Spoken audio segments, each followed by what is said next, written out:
한번 따라하겠습니다. 하나님의 자녀인 것을. 오늘은 바로 말씀으로 들어가겠습니다. 12절 말씀 다 함께 한번 읽도록 하겠습니다. 12절입니다. 시작. 그러므로 형제들아, 우리가 빚진 자로 돼 육신에게 져서 육신대로 살 것이 아니니라. 아멘. 12절에 다시 한번 그러므로라는 말씀이 나오지요. 하나님의 말씀이 다 중요하지만 성경을 읽으실 때 그러므로라는 말이 나오면 그 다음에 이어지는 말씀은 특별히 더 중요한 말씀이기 때문에 우리가 주의를 기울여 읽어야 한다고 말씀을 드렸습니다. 그런데 거기에 더해서 형제들아 라고 다시 한번 부르는 이 호칭과 함께 오늘 본문이 시작됩니다. 바울의 편지들을 보면 무언가 아주 간곡하게 부탁을 할 때 이렇게 형제들아 라고 부르는 것을 보게 됩니다. 그런데 사실은 이 형제들아 라는 호칭에 굉장히 중요한 의미가 담겨져 있습니다. 이 호칭 자체가 아주 감격스러운 말씀이에요. 로마서는 바울의 다른 편지들과는 좀 다른 점이 있습니다. 무엇인가 하면 바울이 한 번도 본 적이 없는 로마의 그리스도인들에게 쓴 편지라는 것입니다. 다른 서신서들은 바울이 선교 여행을 하면서 그가 복음을 전하고 세웠던 교회들에게 그 성도들의 얼굴을 하나하나 떠올리면서 기록한 편지입니다. 그런데 이 로마서는 바울이 로마를 방문하기 전에 단지 로마에 그리스도인들이 있다는 소식만 듣고 보냈던 편지예요. 그러니까 바울은 지금 그들이 어떤 사람들인지 전혀 모르는 겁니다. 그런데 그럼에도 불구하고 바울은 그들을 형제라고 부르고 있습니다. 형제라는 단어는 서로 사랑의 관계에 있음을 의미하지요. 그런데 그보다 더 중요하게 오늘 본문에서 특별히 이 형제라는 단어가 우리에게 주는 의미는 부모 앞에서 동등한 사이라는 것입니다. 형제들이 사회적으로 그 직업에 차이가 날 수 있습니다. 그러나 부모 앞에서는 아무런 차이가 없습니다. 바울이 한 번도 본 적이 없는 로마의 성도들을 형제라고 부르는 것은 그가 예수 그리스도의 사랑으로 그들을 사랑하고 있음을 의미할 뿐만 아니라 자신과 그들이 하나님 앞에서 다 같이 동등한 존재라고 생각하고 있음을 표현한 것입니다. 당시에는 노예 제도가 합법적으로 인정되는 철저한 계급 사회였습니다. 그런데 이처럼 형제라고 부르는 것은 매우 혁명적인 것이었습니다. 노예들은 주인 앞에서 엎드려 그 발에 입을 맞추면서 인사해야만 했습니다. 그런데 바울은 노예이든지 자유인이든지 남자든지 여자든지 유대인이든지 이방인이든지 많이 배웠든지 못 배웠든지 가난하든지 부유하든지 하나님 앞에서 다 동등한 존재임을 전제하며 그들을 향해서 형제들아 라고 그렇게 부르고 있습니다.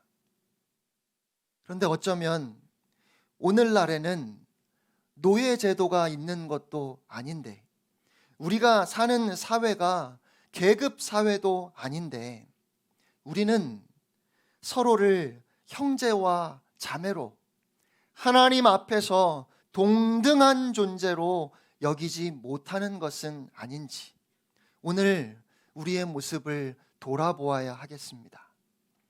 하나님 앞에서 우리 모두가 다 동등하다는 이 사실을 분명히 하지 않으면 우리가 세상에 나아가서 이웃을 사랑하자고 하는 것도 열방으로 나아가서 복음을 전하자고 말하는 것도 공허한 구호가 되고 맙니다. 우리는 서로 사랑하기 위해서 함께 웃고 함께 울기 위해서 하나가 된 공동체입니다. 그런데 우리 안에서도 서로 사랑하지 못한다면 어떻게 세상에 나가서 사랑할 수 있겠습니까?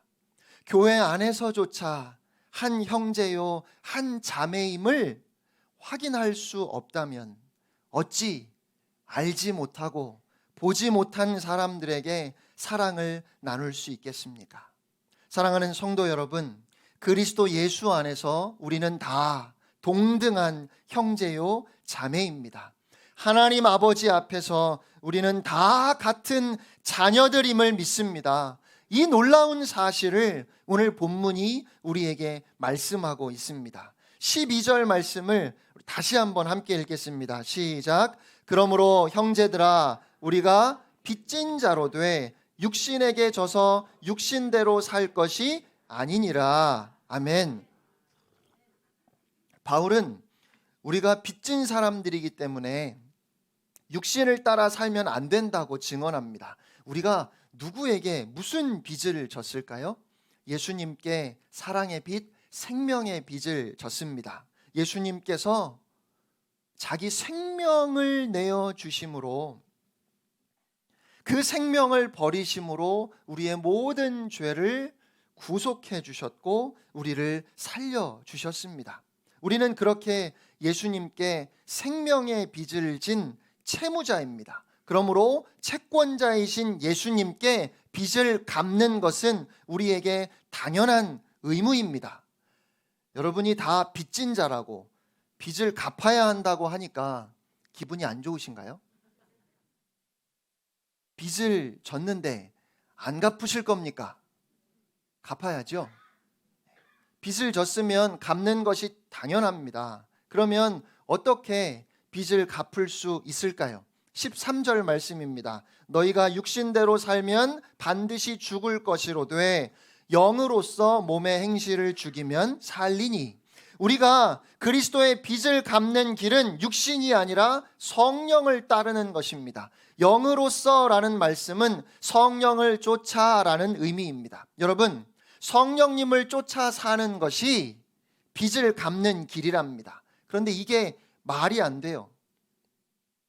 예수님께서 주님의 생명으로 값을 지불하시고 우리를 살려주셨습니다. 그래서 빚진 우리는 그 빚을 갚아야 합니다. 그런데 어떻게 빚을 갚을 수 있을까요? 이제는 육신이 아니라 성령님을 쫓아 살라고 하십니다. 그러면 누가 좋은데요? 우리가 성령님을 쫓아 살면 예수님이 좋으실까요? 물론 예수님은 우리를 사랑하시니까 우리가 성령님을 쫓아 그 생명의 길로, 그 진리의 길로 가면 좋아하시지요. 그런데 제 말은 그것이 예수님께 무슨 유익이 있느냐는 말입니다.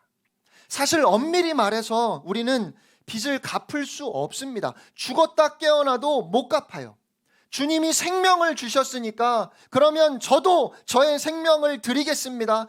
택도 없습니다. 온 인류의 생명을 다 합한다 해도 예수님의 생명과 어찌 비교하겠습니까? 우리는 다 한 줌 흙과 같은, 먼지와 같은 존재들입니다. 그러니까 빚진 자로서 당연히 빚을 갚아야 되는데 도무지 갚을 길이 없어서 막막한 우리에게 오늘 주님은 육신대로 살지 말고 성령을 쫓아 살라고 말씀하십니다. 그것이 빚을 갚는 길이라는 거예요. 그런데 그 말씀에 더해서 더욱 놀라운 복음을 선포하십니다. 14절 말씀 우리 함께 읽겠습니다. 시작. 무릇 하나님의 영으로 인도함을 받는 사람은 곧 하나님의 아들이라. 아멘. 여러분은 이 말씀이 감당이 되십니까?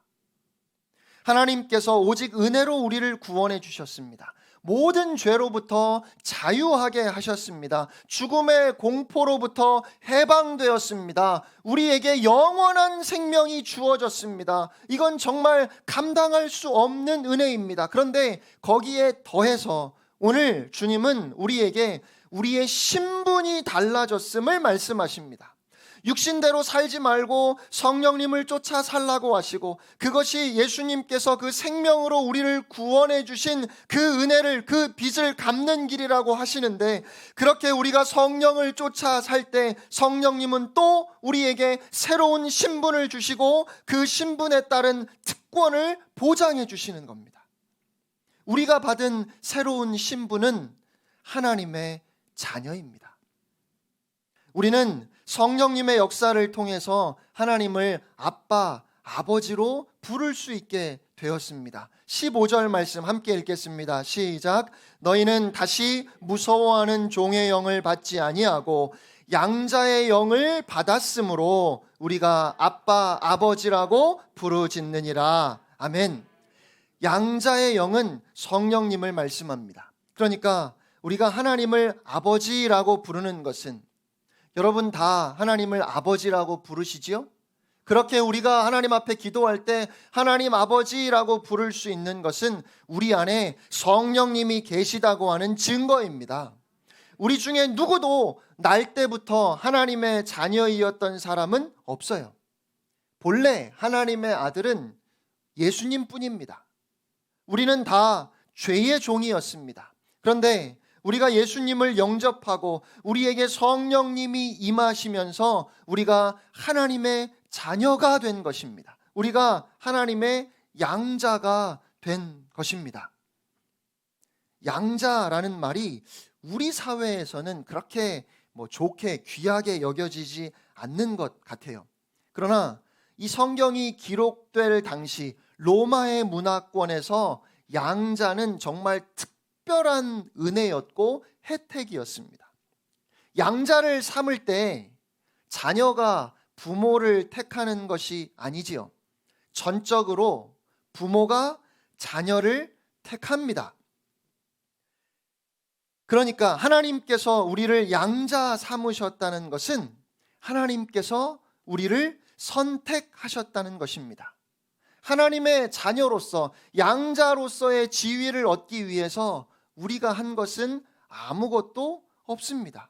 모든 대가를 하나님이 지불하셨습니다. 그래서 그 은혜로 우리는 완벽하게 하나님의 자녀가 되었습니다. 성경은 하나님의 자녀가 되는 것을 권세라고 말씀해요. 요한복음 1장 12절, 아마 여러분이 다 암송하시는 말씀일 것 같습니다.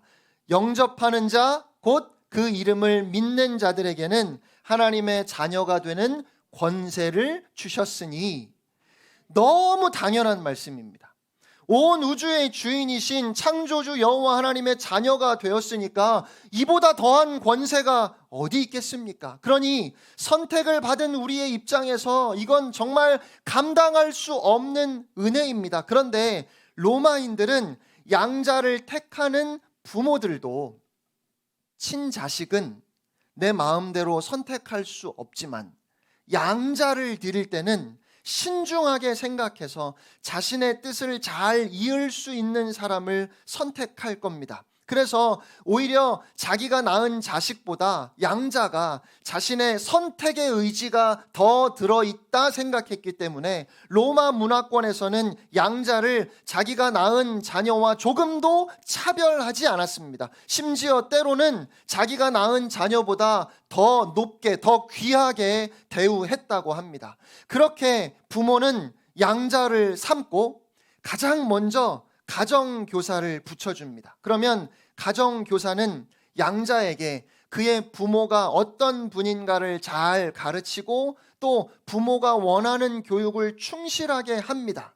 이제 과거의 삶을 다 버리고 나를 자녀 삼아준 그 부모의 자녀로서 새로운 삶을 살아갈 수 있는 준비를 시키는 겁니다. 그리고 그 교육이 끝나갈 즈음에 그 가정교사는 너를 위해서 너의 양부모가 된 분들은 놀라운 상속을 준비해 놓았다라는 말로 그를 격려해 준다고 해요.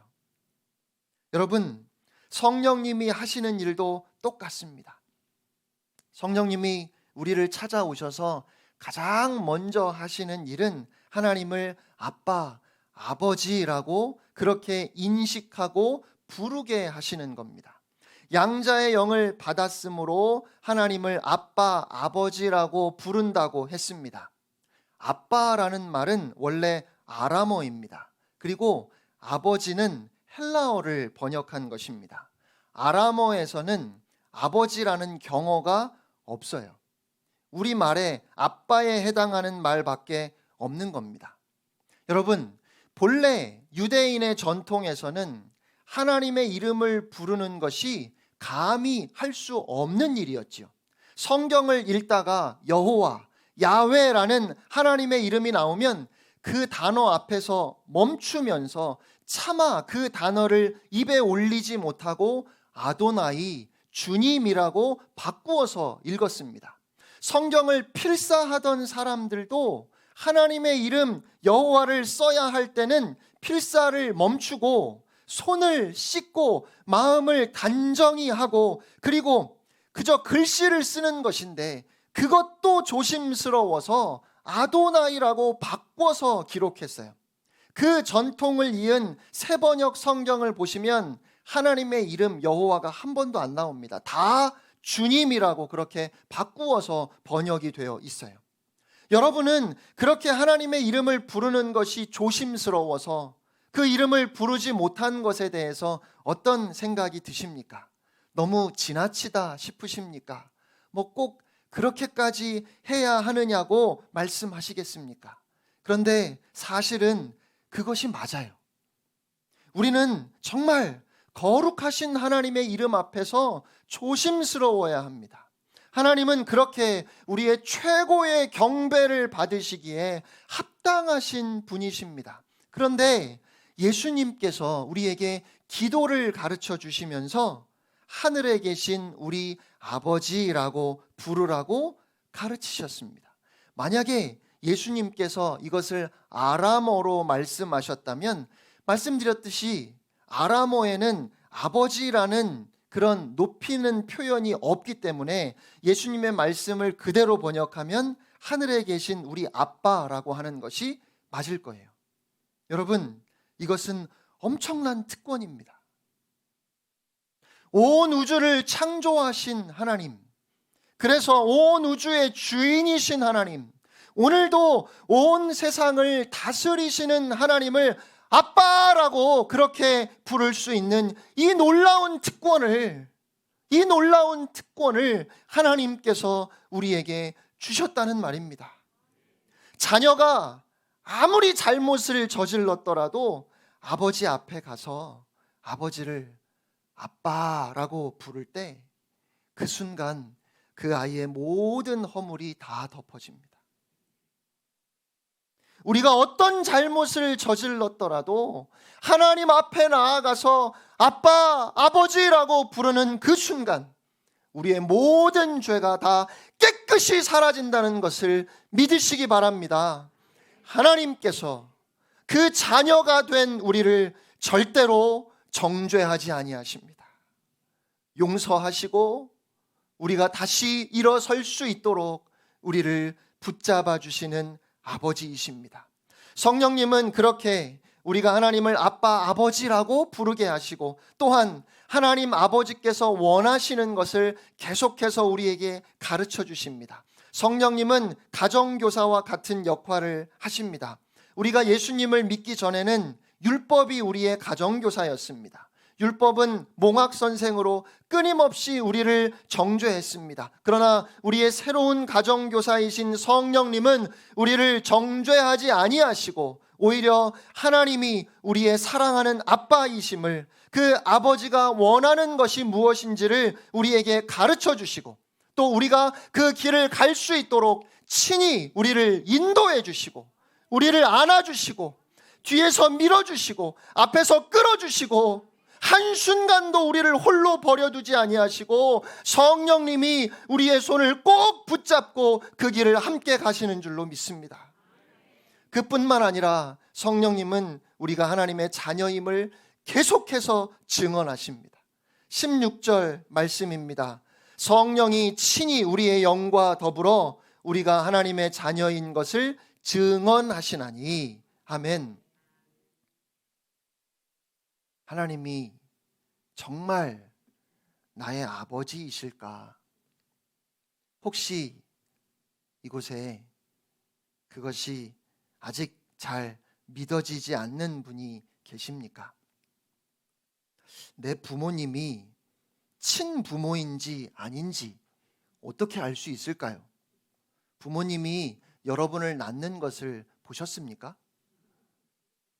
저는요, 부모님이 저를 낳으실 때가 기억나요. 뭐 이렇게 말씀하시는 분 계실까요? 혹시 계시면 주변에서 따뜻하게 보듬어 주셔야 됩니다. 아무도 기억을 못해요. 그러면 오늘 다 어떻게 유전자 검사를 한번 해 보아야 할까요? 아니지요. 나를 걱정해 주시고 나를 위해서 희생하시는 부모님을 보면, 그 부모님의 마음을 보면 알 수 있습니다. 자식을 위해서라면 못할 것이 없는 그 마음, 자식을 위해서라면 단 한순간도 고민하지 아니하고 그 생명도 아끼지 않고 희생할 수 있는 그 마음을 보면 알 수 있어요. 여러분, 십자가가 바로 그렇습니다. 십자가는 하나님이 우리의 아버지 되심을 우리가 확인할 수 있는, 부인할 수 없는 증거입니다. 아버지가 아니라면 그렇게 하실 수 없습니다. 바로 이 사실을 우리가 기억할 수 있도록, 날마다 우리가 잊지 않도록 성령님이 도와주십니다. 하나님을 진심으로 아빠, 아버지라고 부를 때 우리의 인생은 달라집니다. 하나님이 우리의 아버지이심을, 우리가 하나님의 자녀인 것을 그저 교리적으로, 지식적으로 알면 안 됩니다. 하나님을 아빠라고 부르는 친밀함이 없다면 신앙생활이 10년, 20년이 되어도 그 삶은 그대로입니다. 영적으로 마치 아버지를 떠난 탕자처럼 사는 것입니다. 여러분, 하나님께서 여러분이 하나님을 아빠, 아버지라고 부르며 그렇게 하나님께 나아오기를 바라십니다. 이 빛나는 약속의 말씀을 다시 한번 함께 읽고 싶습니다. 14절 말씀입니다. 시작. 무릇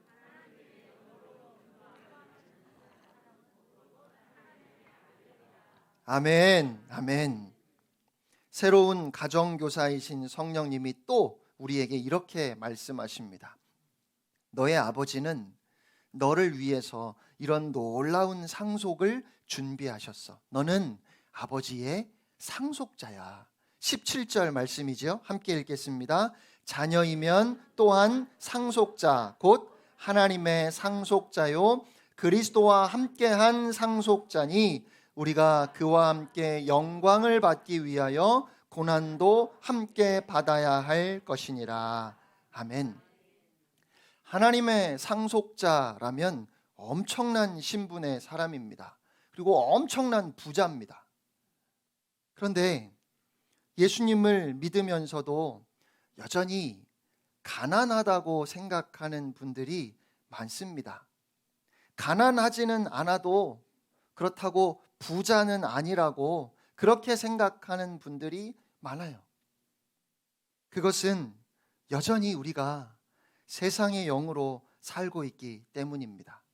세상의 영은 가난의 영, 두려움의 영입니다. 반면에 성령님은 우리가 하나님의 상속자가 되었음을 믿게 하십니다. 우리가 하나님의 상속자로 살면 그 삶이 완전히 달라집니다. 힘들고 어려운 상황들을 만나지만 그 고난에 대한 생각도 달라집니다. 지난 금요일 밤에 밤잠을 설치신 분들이 꽤 많이 계시죠? 네. 월드컵 경기들을 이렇게 보면 한국 경기가 제일 시끄러웠답니다. 네.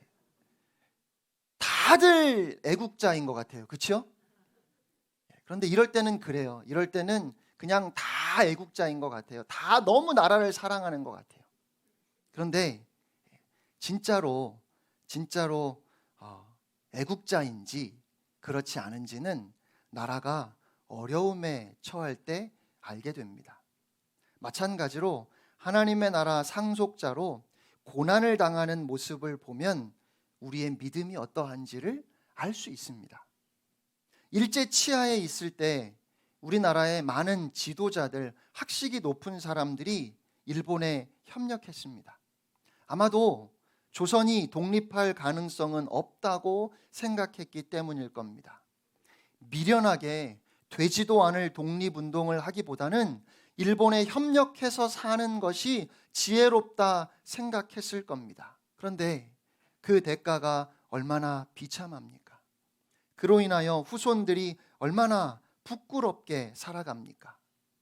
반면에 일제강점기에 독립운동을 했던 사람들은 참 바보 같고 어리석어 보였고 무모해 보였고 자신뿐만 아니라 가족들까지 생고생을 시켰습니다.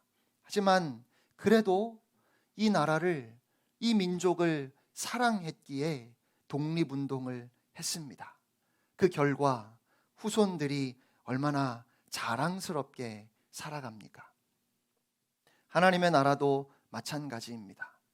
고난 앞에서도 하나님의 나라 백성으로 살아갈 믿음이 있는 사람들이, 그렇게 하나님의 나라를 바라보고 소망하며 그 나라를 꿈꾸며 사는 사람들이 바로 하나님의 자녀이며 하나님의 상속자들입니다. 그리고 그것이 하나님을 아빠, 아버지로 부르게 하시는 성령님의 뜻입니다. 하나님의 상속자라는 믿음으로 세상을 살아갈 때 어떤 유혹과 핍박 가운데서도 흔들림 없이 당당하게 승리하는 인생을 살아갈 수 있습니다. 이 세상을 함부로 살지 아니하고 어리석은 결정을 내리지 않고 진정으로 복된 길, 생명의 길, 진리의 길을 가게 되는 것입니다. 한 할머니 권사님이 행상으로 콩나물 장사를 하시면서 자식들을 다 가르치고 키우셨습니다. 이 권사님은 무척 검소하게 사셨습니다. 자식들이 다 장성하고 또 나름 자리를 잡고 성공했는데도 자식들과 같이 살지 않으시고 혼자 자그마한 집에서 사셨습니다. 자식들이 너무 죄송하고 황송하고 또 한편으로는 창피하기도 해서 어머니, 이제는 편하게 아파트로 이사 가시지요. 아파트가 싫으시면 단독주택으로 이사하시도록 해드릴게요 라고 하면서 볼 때마다 계속 졸라대니까 어느 날 이 권사님이 자식들을 다 불러 모으고 이렇게 말씀하셨습니다. 너희가 정 원하니까 나를 위해서 이렇게 집을 지어라. 그 집은 바닥을 반드시 유리로 지어야 한다. 기둥을 꼭 12개를 세워라. 그리고 그 기둥 밑에는 반드시 보석을 박아야 하는데 그 보석의 색깔이 다 달라야 되고 문을 12개를 만들어야 한다. 그 얘기를 듣다가 자식들이 기가 막혀서 아니 어머니 농담하지 마시고요. 그런 집이 어디 있어요? 라고 했습니다. 그랬더니 권사님께서 없으면 관둬라. 나는 이미 그 집을 하늘나라에 갖고 있다. 그렇게 말씀하셨다고 합니다. 이 권사님이 소박한 삶 속에서도 위축되지 않고 자식들에게 기대지 않으며 당당하게 사셨던 비밀이 무엇일까요? 이 세상의 그 무엇과도 비교할 수 없는 저 빛나고 영광스러운 그 하나님 나라 상속에 대한 소망이 있었기 때문입니다. 여러분, 그 소망이 있다면 이 땅에서의 삶이 때때로 우리를 지치게 하고 우리를 넘어지게 한다 할지라도 조금도 위축되실 필요 없습니다. 당당하게 어깨를 펴고 하나님의 자녀답게 하나님 나라의 상속자답게 살아가시기를 축복합니다. 사랑하는 성도 여러분, 새로운 생각을 넣어주시고 또 우리가 새로운 삶을 살 수 있도록 그렇게 우리를 도와주시는 성령님이 우리와 함께 하시고, 그래서 우리가 하나님의 자녀임을 오늘도 다시 확인해 주시고 우리의 새로운 신분과 그에 따른 특권을 보장해 주신다면 왜 실망하십니까? 왜 슬퍼하십니까? 우리는 절대로 패배할 수 없는 사람들이며 넉넉히 이길 수 있는 승리의 사람들임을 오늘도 하나님의 약속의 말씀을 통하여 다시 확인하고 새롭게 주어진 한 달, 한 주간도 주님을 바라보며 당당하게 믿음의 길을 걸어가는 여러분 모두가 되시기를 주님의 이름으로 축복합니다. 함께 찬양하겠습니다.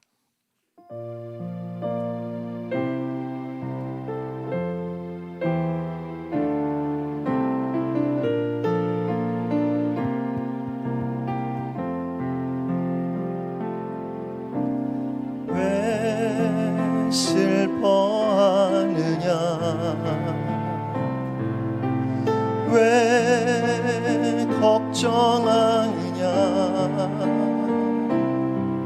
무엇 두려워하느냐, 아무 염려 말아라. 큰 어려움에도 큰 아픔이 있어도 이젠 아무 걱정하지 마. 내가 널 붙들어 주리. 내가 너와 항상 함께 하리라. 내가 너를 지키리라. 실망치 말고 나를 보아라. 나는 너의 하나님이라. 왜 슬퍼하느냐? 왜 슬퍼하느냐, 왜 걱정하느냐, 무엇 두려워하느냐, 아무 염려 말아라. 큰 어려움에도 큰 아픔이 있어도 이젠 아무 걱정하지 마. 내가 널 붙들어 주리. 내가 너와 항상 함께 하리라. 내가 너를 지키리라. 실망치 말고 나를 보아라. 나는 너의 하나님이라.